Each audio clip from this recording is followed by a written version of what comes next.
Students, आज हम complex number का एक बहुत इंपॉर्टेंट कंसेप्ट डिस्कस करने वाले हैं।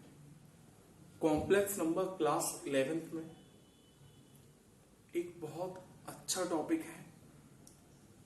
हमारे पास कॉम्प्लेक्स नंबर रियल नंबर की तरह होगा, लेकिन नंबर सिस्टम में जो उसके एक ऊपर का स्टेप है।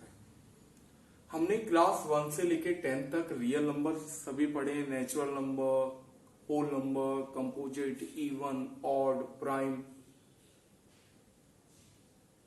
अब हम क्या करने वाले हैं, कॉम्प्लेक्स नंबर को डिस्कस करेंगे। कॉम्प्लेक्स नंबर के लिए सर हम रिप्रेजेंट करेंगे z equal X plus iota Y. Iota यहां पर रिप्रेजेंट करेगा इमेजिनरी वैल्यू को।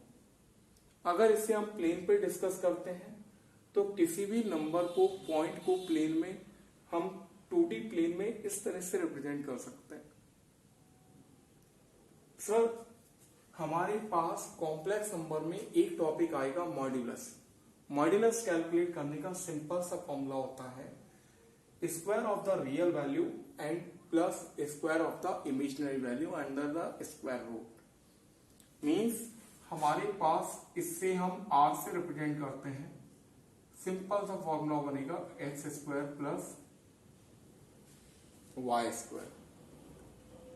सर एम्पलीट्यूड निकालना हो या आर्गुमेंट निकालना हो तो थीटा, यहां पे थीटा रिप्रेजेंट कर रहा है sir tan theta is y upon X perpendicular upon base. Modulus को हमने सिंपल पाइथागोरस से कैलकुलेट किया। r equal X square plus Y square under the square root. Amplitude निकालने के लिए हमने tan थीटा का फॉर्मूला अप्लाई किया, क्लास 10th की trigonometry, perpendicular upon base. Sir इसी के आगे का टॉपिक आएगा हमारे पास पोलर फॉर्म। हम किसी भी कॉम्प्लेक्स नंबर को पोलर फॉर्म में simple r cos theta plus iota sine theta के टर्म में रिप्रेजेंट कर सकते हैं। मीन्स हमारे पास जो कॉम्प्लेक्स नंबर होगा वो x और y के टर्म में होगा, हम उसे कन्वर्ट करेंगे r और थीटा में। इसी को हम कहते हैं पोलर फॉर्म।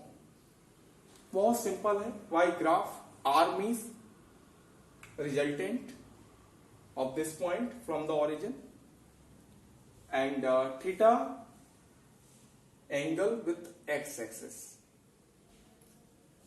सर हमने दोनों चीजें अगर कैलकुलेट कर ली, हम उसे पोलर फॉर्म में कन्वर्ट कर सकते हैं। मैं आपको एक सिंपल सा एग्जांपल देता हूं। अगर मेरे पास कोई कॉम्प्लेक्स नंबर है z equal 1 plus root 3 iota,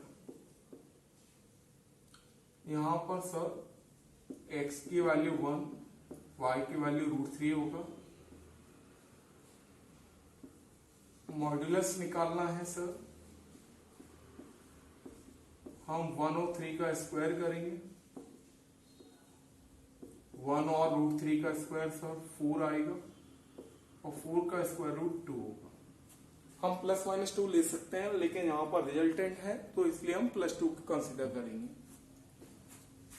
sir हमें एम्पलीट्यूड या आर्गुमेंट निकालना है।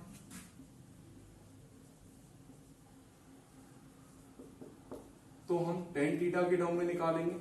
सिंपल होता है क्योंकि हमारे पास y और x है, तो हम थीटा इजीली वे में tan के टर्म में कन्वर्ट कर सकते हैं।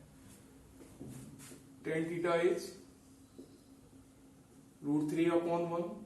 थीटा रूट 3 होगा पाई बाई 3 पर। हम रेडियन के टर्म में एंगल लिखेंगे। 60 डिग्री को हम रेडियन में पाई बाई 3 बोलते हैं। Sir tan theta pi by 3 आएगा। रेडियन में कन्वर्ट कैसे करते हैं, इसे हम ट्रिग्नोमेट्री चैप्टर के अंदर एक बार फिर से डिस्कस करेंगे। सर थीटा की वैल्यू पाई बाई 3 है। r ऑलरेडी हम कैलकुलेट कर सकते हैं, कर चुके हैं ऑलरेडी। सर पोलर फॉर्म आएगा z equal 2 cos pi by 3 plus iota sine pi by 3। 2 cos pi by 3 plus iota sine pi by 3। Sir argument और एम्पलीट्यूड निकालने में थीटा की वैल्यू x और y पर डिपेंड करेगी।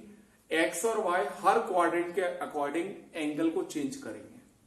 अभी हमने यहां पर सिंपल दोनों को पॉजिटिव लिया है। अगर x या y नेगेटिव आते हैं तो उसके लिए कंडीशन चेंज हो जाएगी। हम उसे नेक्स्ट क्लास में डिस्कस करेंगे। अभी आप 5.2 को सिंपल वे में सिंपल क्वेश्चंस कर सकते हैं और मॉड्यूलस और argument, amplitude, polar form find कर सकते हैं।